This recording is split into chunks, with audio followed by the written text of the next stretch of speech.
Hello, everyone, and welcome back to Cowboys and Cattle. Today, we have a special episode that explores one of the most challenging aspects of marriage learning when being right matters less than being connected. Amy and Ty have always been an incredible partnership, but even the strongest relationships face moments when stubbornness and pride threaten to tear apart what love built. Amy and Ty are navigating marriage, parenthood, and the daily pressures of running Heartland together.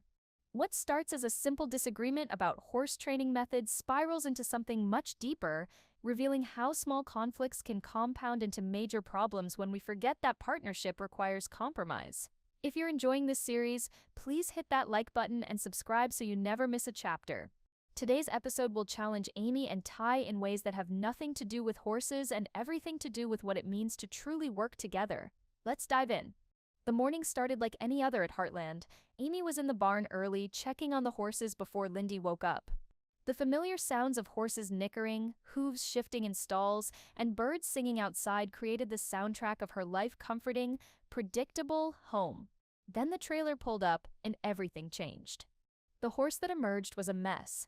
A 5-year-old gelding named Phoenix, thin and scarred, with eyes that showed too much white and a body that flinched at every sound. His owner had surrendered him after he'd become dangerous, attacking anyone who tried to approach him. This was a last-chance situation. If Amy couldn't help him, he'd be put down. Ty joined her at the paddock fence, both of them watching Phoenix pace nervously along the far rail. He's terrified. Look at his body language, ears pinned, tail swishing, muscles quivering. Something really bad happened to him. We need to be systematic about this. Document everything. Create a structured rehabilitation plan. I can consult with some equine behaviorists. Get their input on the best approach. Or we could just start with the basics. Spend time with him, let him learn we're not a threat. Natural horsemanship, building connection, before asking for anything. That could take months. We need a more efficient approach.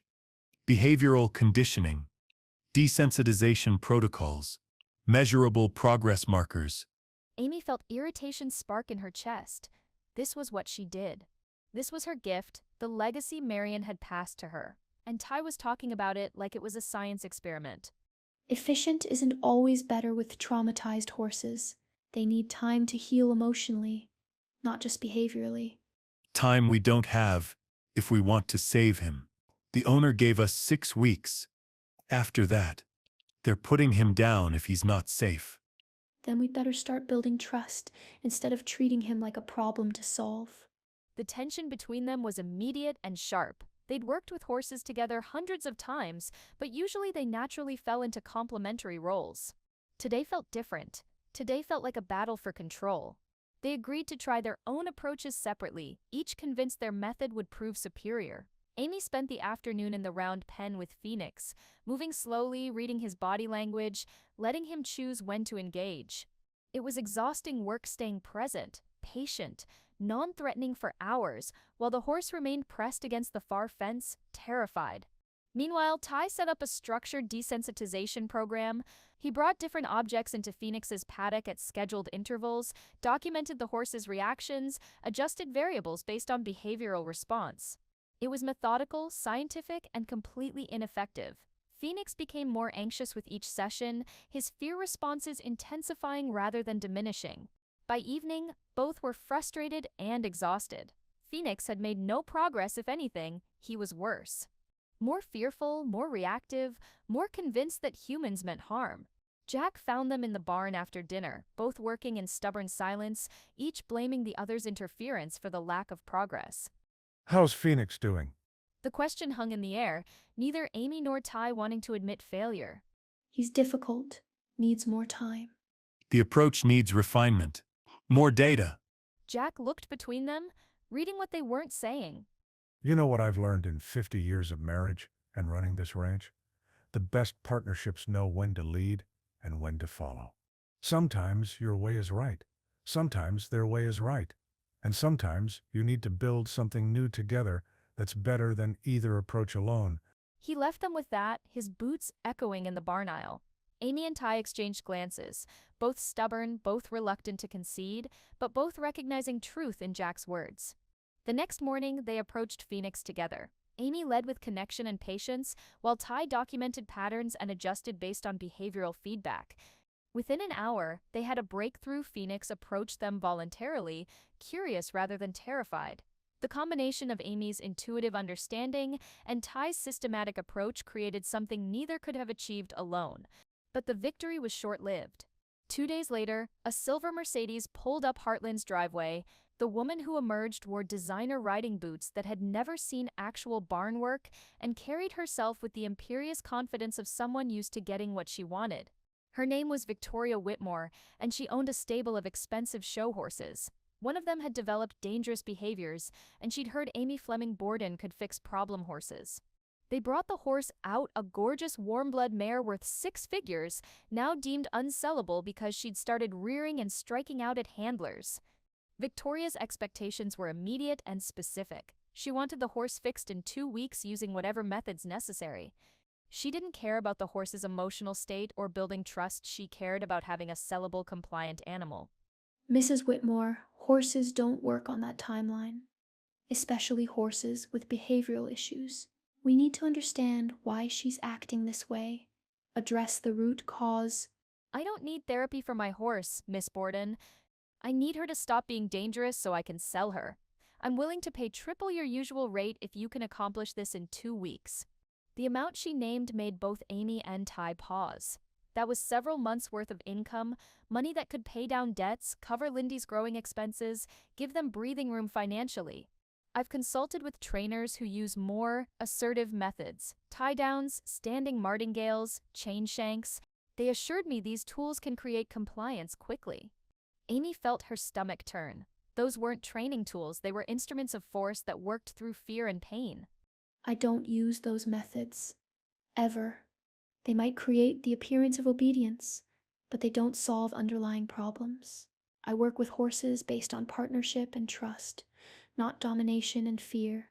Then perhaps I've come to the wrong place. Amy was already shaking her head, already preparing to send this woman away, when Ty spoke up. Mrs. Whitmore, could you give us a moment to discuss this privately? Victoria stepped away, pulling out her phone, and Ty turned to Amy with an expression that mixed guilt and pragmatism. We need to at least consider this. Consider what? Using harsh methods that go against everything I believe in? Everything my mother taught me. I'm not saying we use her methods, but maybe we can find a middle ground. We take the horse, we work with her our way, but we focus on the specific behaviors Victoria wants changed. 2 weeks of intensive work, it's possible. Not without cutting corners. Not without compromising the horse's well-being for this woman's profit margins. Amy, we have bills. Real bills. The mortgage is due. Lindy needs new clothes because she's growing so fast. The truck needs repairs. This money could solve a lot of problems. At what cost? My integrity? Everything I've built my reputation on? I'm talking about being practical, about making smart business decisions instead of idealistic ones we can't afford. The accusation stung that Amy's principles were naive, that caring about the horse's emotional well-being was a luxury they couldn't afford. She felt anger flare hot and defensive. If you want to train horses using force and fear, go work somewhere else. But this is Heartland, and we don't do that here. And Heartland doesn't pay for itself on principles alone. They were shouting now, both of them red-faced, both feeling attacked and misunderstood. Victoria Whitmore watched from a distance, her expression calculating, clearly recognizing she'd inserted herself into an existing fault line in their relationship. Amy told Victoria they couldn't help her. The woman left with cold politeness and promises to tell her wealthy friends about Heartland's inflexibility. The money drove away with her, and Amy and Ty stood in the driveway watching it go, neither speaking, both blaming the other for the loss. The next few days were painful. Amy and Ty worked together because they had to. Horses needed care, clients had appointments, Lindy needed parenting. But they did it all in hostile silence, communicating only when absolutely necessary.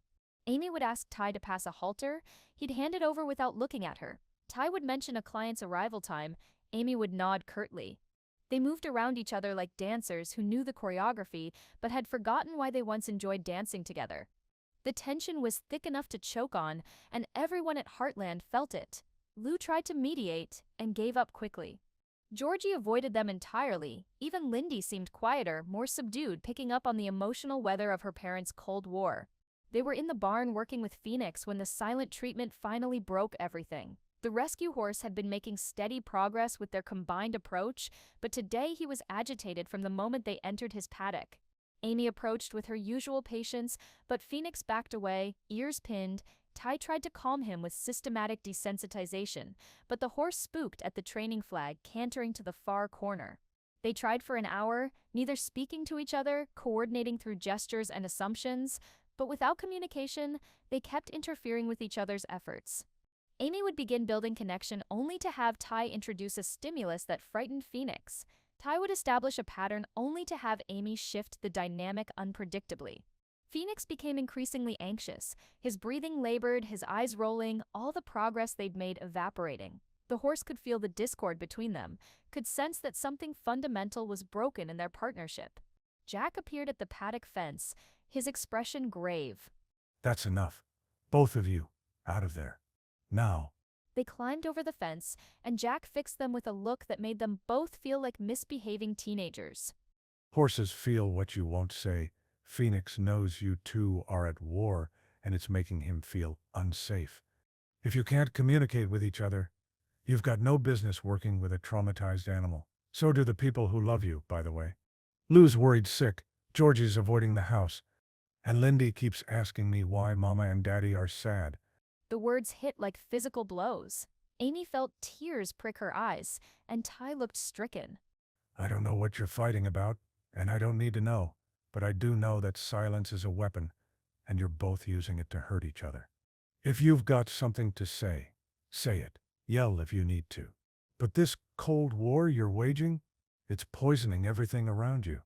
He walked away, leaving them standing in the afternoon sun, the weight of his words settling over them like a blanket. They looked at each other for the first time in days, really looked, and saw the hurt they'd been inflicting. But neither knew how to bridge the gap they'd created, so they just went back to work, slightly less hostile but still fundamentally broken. The breaking point came from an unexpected source, the dishwasher. It was such a small thing, so absurdly domestic that Amy would have laughed if she weren't so frustrated. Ty had loaded the dishwasher wrong, at least, wrong according to Amy's system. Plates facing the wrong direction, bowls in the wrong rack, silverware jumbled instead of sorted. She unloaded and reloaded it correctly, muttering under her breath about how hard it was to follow simple logic. Ty noticed and got defensive. Soon they were standing in the kitchen arguing about dishwasher loading methodology with the intensity usually reserved for actual important topics. There's a right way and a wrong way. This is basic physics. The water spray pattern can't reach dishes if they're facing sideways. I've been loading dishwashers for my entire adult life. They get clean regardless of whether they're facing north or south. That's not the point. The point is we have a system, and you ignore it. We don't have a system. You have a system you've decided is the only acceptable way. The argument expanded to include other minor irritations that had been accumulating. The way Ty reorganized the barn and Amy couldn't find her tools.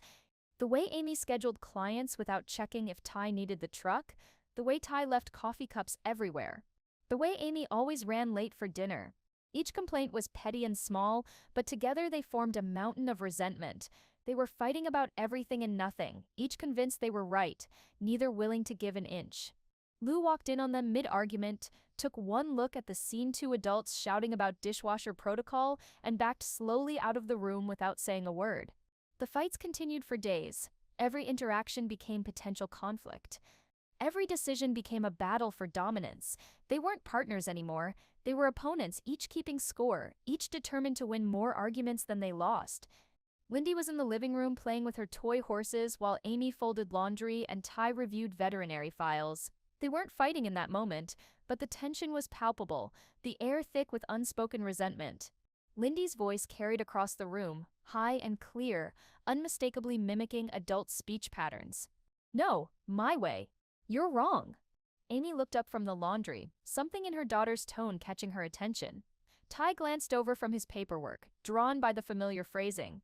Lindy was playing with two toy horses, making them face each other, As Amy and Ty watched, their daughter perfectly replicated their recent arguments, the crossed arms, the turned-away stance, the frustrated gestures. She had the horses shouting at each other, using phrases she'd clearly absorbed from her parents. "You never listen. I'm right." The horses in Lindy's hands turned away from each other, and she made exaggerated sad sounds, then had them ignore each other in eerie mimicry of the silent treatment Amy and Ty had employed. Amy felt her heart stop. Ty looked physically sick. They watched their 2-year-old daughter play out their marital conflict with her toys, showing them exactly what they'd been teaching her about how people who love each other treat each other. This was what Lindy was learning. This was the model of marriage and partnership they were providing. That fighting meant winning, that disagreement meant war, that love looked like constant conflict and stubborn pride. Amy set down the laundry and crossed to Ty, both of them frozen in horror. Their daughter glanced up, saw them watching, and smiled brightly, proud of herself for imitating the grown-ups, completely unaware of the devastation her innocent play had caused. Neither Amy nor Ty could speak. They just looked at each other, really looked, and saw the damage they'd been doing not just to their marriage, but to their child. That evening, after Lindy was in bed, they finally talked, really talked, without defensiveness or keeping score. They sat in the loft, the space where their marriage had begun, and acknowledged what they'd become, two people more interested in being right than being connected. I'm sorry for all of it, for making everything a fight. I'm sorry too. I've been just as bad. Maybe worse. They talked about Victoria Whitmore and the money, both admitting their fears. Ty was terrified they couldn't provide for their family. Amy was terrified of compromising who she was for profit. Both fears were valid, but they'd let those fears turn them against each other instead of bringing them together to find solutions. They talked about the dishwasher and the barn organization, and all the petty fights that masked deeper issues. They were both stressed, both overwhelmed with parenthood and work and maintaining Heartland. Instead of supporting each other, they'd been taking out their stress on each other. When did we forget how to be on the same team? I don't know, but I hate it. I hate fighting with you. I hate feeling like everything I do is wrong. You're not wrong. I'm not wrong.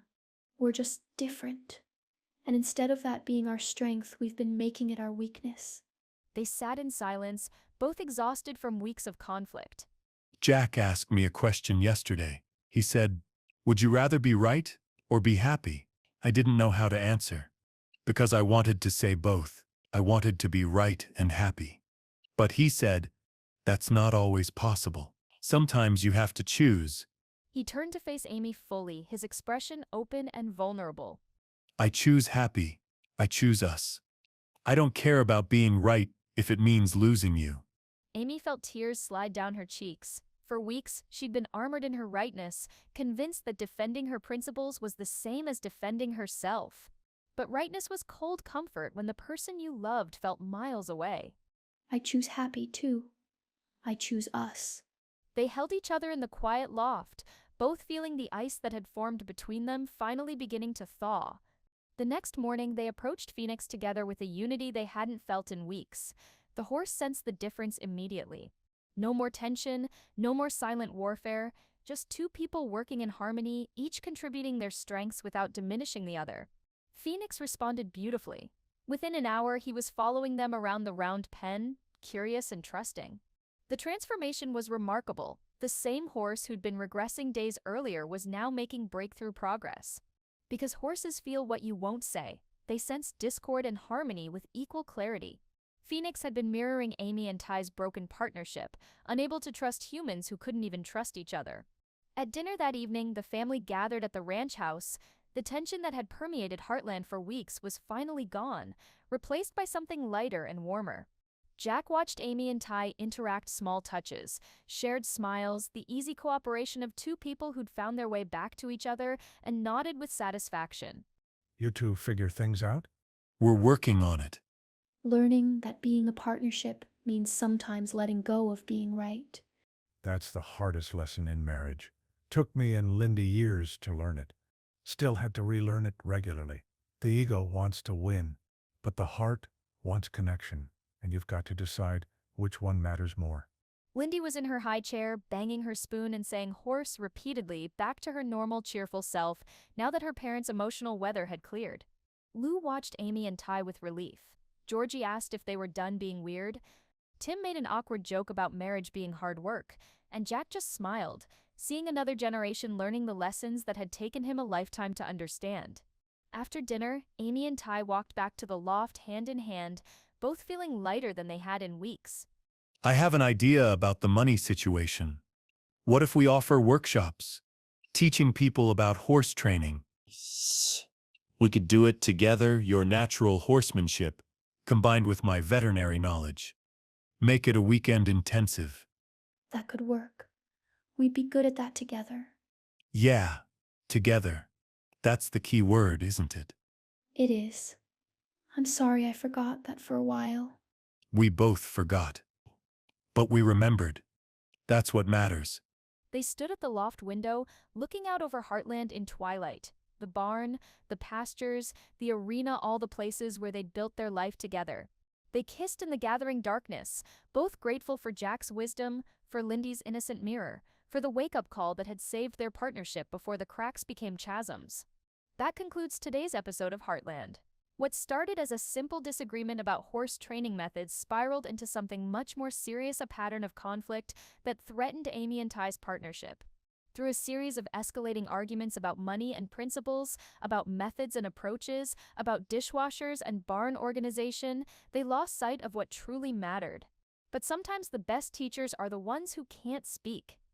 Phoenix, the rescue horse, showed them that horses feel what humans won't say, that discord and tension poison everything around them. And Lindy, their 2-year-old daughter, mirrored back their conflict with heartbreaking accuracy, showing them exactly what they were teaching her about love and partnership. Jack's wisdom carried them through, offering perspective at crucial moments. The best partnerships know when to lead and when to follow. Horses feel what you won't say. So do the people who love you. And finally, the question that changed everything. Would you rather be right or be happy? Partnership requires compromise. The best solutions often come from combining different approaches rather than insisting one way is superior. Amy and Ty discovered that Phoenix responded best when they merged her intuitive connection building with his systematic behavioral approach, creating something neither could achieve alone. Silence is a weapon that hurts everyone who wields it. The Cold War, the silent treatment, the refusal to communicate, these tactics inflict more damage than honest confrontation ever could. Amy and Ty's hostile silence didn't just poison their relationship. It affected Phoenix's progress, stressed their family, and created an atmosphere of tension that permeated all of Heartland. Small resentments compound into major problems when left unaddressed. What starts as irritation about dishwashers can become symbols of larger issues about respect, consideration, and partnership. Each petty argument Amy and Ty had was really about deeper fears and insecurities they weren't addressing directly. Children learn what we model, not what we say. Lindy's innocent mimicry of her parents' conflict showed that she was absorbing lessons about how people who love each other treat each other. Amy and Ty weren't just damaging their relationship, they were teaching their daughter that love looks like constant fighting and stubborn pride. Animals sense our energy and reflect it back to us. Phoenix couldn't trust humans who couldn't trust each other, couldn't feel safe with people radiating discord. Our internal states affect everything around us, and horses are particularly sensitive mirrors of human emotion. Being right isn't worth being alone. Sometimes you have to choose between winning arguments and maintaining connection. The smart choice, the choice that builds lasting relationships, is connection every single time. Ty's realization that being right without Amy wasn't worth anything transformed their entire dynamic. Fear drives conflict more than we realize. Underneath Amy and Ty's arguments were legitimate fears about money, about integrity, about being good parents and partners. Acknowledging those fears instead of fighting about surface symptoms could have saved weeks of pain and disconnection. Thank you for joining us for this episode about the real work of marriage and partnership. Amy and Ty learned that love isn't enough if pride and stubbornness are allowed to poison it. But they also learned that coming back together after conflict is possible when both people choose connection over being right. If you enjoyed this episode, please like and subscribe. And tell us in the comments, have you ever had to choose between being right and being happy? What did you choose? We'd love to hear your stories. Until next time, this is Cowboys and Cattle.